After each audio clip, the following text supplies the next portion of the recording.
नमस्कार बच्चों, आज हम 12वीं हिंदी की तीसरी कविता रसखान रचित कान भये बस बांसुरी के इसके संदर्भों को जानेंगे। रसखान मूलतः मुसलमान थे, मगर उनको कृष्ण इतने प्रिय थे कि उन्होंने कृष्ण की भक्ति में अपने जीवन को समर्पित कर दिया और उसके बाद वो वृंदावन में ही रहे और वहीं उन्होंने कृष्ण भक्ति की। कृष्ण का जीवन एक अद्भुत जीवन है।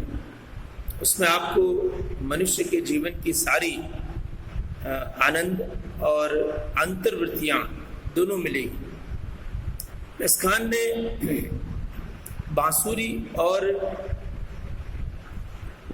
जो गोपियां हैं उनके बीच के संबंध को लेकर ये पद लिखा है। रसखान लिखते हैं कि कान भये बस बांसुरी के, अब कौन सखी हमको चाहिए। सखियां, एक सखी दूसरी सखी से कहती है। राधा जी और दूसरी जो गोपियां थी वो कृष्ण को बहुत चाहती है, मगर कन्हैया ज्यादातर अधिकांश रूप से बांसुरी के साथ रहता है। बांसुरी हमेशा कटी में लगी रहती है, होठों पे लगी रहती है। तो गोपियां बांसुरी को सौतन के रूप में देखती है, वो पसंद नहीं करती है, वो दुखी हो जाती है कि ये बांसुरी से इतना प्रेम क्यों करते हैं, हमसे इतना प्रेम क्यों नहीं करते। तो उसी चीज को लेकर रसखान ने बड़ी अच्छा पद रचा कि कान भये बस बांसुरी के, अब कौन सखी हमको चाहिए। हमको चाहिए, हमको कौन चाहेगा। कन्हैया तो जो है वो बांसुरी के हो गए। निस दोष रहे संग साथ लगी। ये निसी दोष, निसी मतलब रात, दोष मतलब दिन, रात और दिन वो कन्हैया के साथ रहती है। ये सौतीन तापन क्यों सही। और ये सौतिया डाह स्त्रियों में स्वाभाविक रूप से ईर्ष्या अधिक होती है, इसलिए ये सौतीन डाह हमको क्यों सहना चाहिए। डाह मतलब द्वेष की अग्नि कि हम अब क्यों सहें। जिन मोही लियो मन मोहन को, जिसने मन मोहन का मन मोह लिया है। मन मोहन जो है भगवान श्री कृष्ण का, जिसने मन मोह लिया है। रसखानी सदा हमको दही, वो रसखान हमें सदा दाह देता है। दाह देता है मतलब ईर्ष्या से हम जले जा रही है, हमको पीड़ित करता है, अग्नि से जला रही है। मिली आओ सबे सखी भागी चले, अब तो ब्रज में बसुरी रही। ये सखियां चलो हम भाग चलते हैं, क्योंकि अब ब्रज में रहने का कोई अर्थ नहीं है।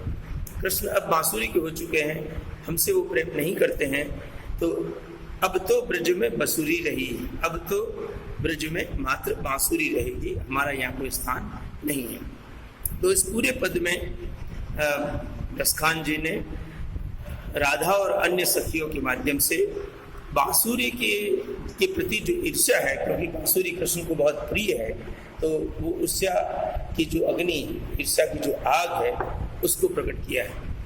ये सौतीन की डाह, सौतीन के प्रति किसी को प्रेम नहीं होता, स्वाभाविक है। तो सौतीन के प्रति किस प्रकार का भाव है स्त्री अपने मन में रखती है, उस भाव को इन्होंने बांसुरी को सौतीन का प्रतीक मानकर अभिव्यक्त किया है। दूसरा पद भगवान श्री कृष्ण के श्रृंगार का पद है कि मोर पखा सिर ऊपर राखी हो। सिर के ऊपर आप जानते हैं भगवान कृष्ण के मोर का पंख था, तो मोर पखा सिर ऊपर राखी हो। गुंज की माल गले भैरी हो। गुंज की, गुंजों की माल, माला जो है गले में पहनते हैं। ओढ़ी पीतांबर, पीतांबर पीले जिसके वस्त्र हैं, समास है ये। ओढ़ी पीतांबर, पीले वस्त्र ओढ़कर, ले लकुटी, हाथ में लकड़ी लेकर, बन गोधन, लकुटी का अर्थ या लकड़ी है।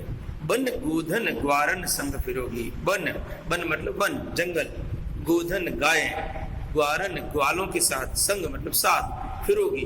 कृष्ण जो है वो हाथ में लकड़ी लेकर, पीतांबर ओढ़कर और गोधन के साथ, गायों के साथ, वो ग्वालों के साथ गोधन चराने के लिए जंगल में फिरते हैं। भाव तो वो ही मोरो रसखानी, भाव तो मतलब पसंद है, मुझे ऐसा कृष्ण पसंद है जो ग्वालों के साथ घूमता है। राजा कृष्ण पसंद नहीं है, जो लीला करता है ऐसा कृष्ण पसंद है। सो तेरे कहे सब स्वांग करूंगी, हे सारे स्वांग तुम कहोगे, अब ये भी सखी, एक सखी दूसरी सखी से कह रही है कि स्वांग करूंगी। स्वांग का मतलब होता है रूप धरना। जैसे भाई अपने यहाँ गुजरात में भवई होती है ना, तो अलग अलग तरह के रूप लोग धरते हैं। तो स्वांग करो, कोई शिव जी का रूप धरता है, कोई कृष्ण ब्रह्मा का रूप धरता है, तो स्वांग करूंगी, मैं सारे स्वांग करूंगी कि पीताम्बर पहनूंगी, गले में गुंज की माला पहनूंगी, ऊपर मोर मुकुट पहनूंगी, हाथ में लकड़ू लूंगी, ग्वालों के साथ घूमने भी जाऊंगी, मगर एक चीज नहीं करूंगी। वो क्या नहीं करूंगी? या मुरली मुरलीधर की, ये जो मुरली है कृष्ण की, अधरान धरी अधरान धरोगी, वो उसके अधरों पर धरी है। अधर मतलब होठ, कि वो उसको प्रिय है और वो हमेशा अधरों पर रहती है। इसलिए हे सखी, मैं सारे रूप धारण कर सकती हूँ, मगर इस मुरली को कभी भी अपने अधरों पर नहीं धरूंगी, क्योंकि ये मुरली कृष्ण को प्रिय है और उसने उनके अधरों को छुआ है। यहाँ भी सौतिया डा है, एक जलन है मुरली के प्रति। तो ये दोनों पद परीक्षा की दृष्टि से महत्वपूर्ण है। आप एक एक शब्द को देखिएगा, एक एक शब्द का अर्थ जानिएगा। इसमें चाहिए मतलब चाहेगा, निसी मतलब रात, घोष मतलब दिन, दहिए जलाएगी, मोर पखा मोर के पंख, गुंज धुंधुची की गुंजा, भाव तो मतलब रुचिकर पसंद, अदर मतलब होठ, धरूंगी रखूंगी, सौतीन मतलब सोत, पति की दूसरी पत्नी, तापन मतलब दुख, लकुटी लाठी, गोधन गाय रूपी धन, ग्वारन संग ग्वालों के साथ, फिरूंगी घूमूंगी, स्वांग नकल करना, वेश धारण करना, और अधरा नधरा होठों पर। तो ये पद अपने आप में, इस पद के दो प्रश्न बहुत महत्वपूर्ण है। एक तो कृष्ण के स्वांग में गोपियों का वर्णन कीजिए, दूसरा कृष्ण के वियोग में गोपियां किसका स्वांग रचेगी, कैसे रचेगी। और ऊपर है कि कृष्ण गोपियां कृष्ण को, मुरली को क्या समझती है, कृष्ण गले में किसकी माला पहनते हैं। ये 4-5 प्रश्न आप अपने ढंग से कर लेना। मुझे आशा है कि ये कविता आपको समझ में आएगी। धन्यवाद।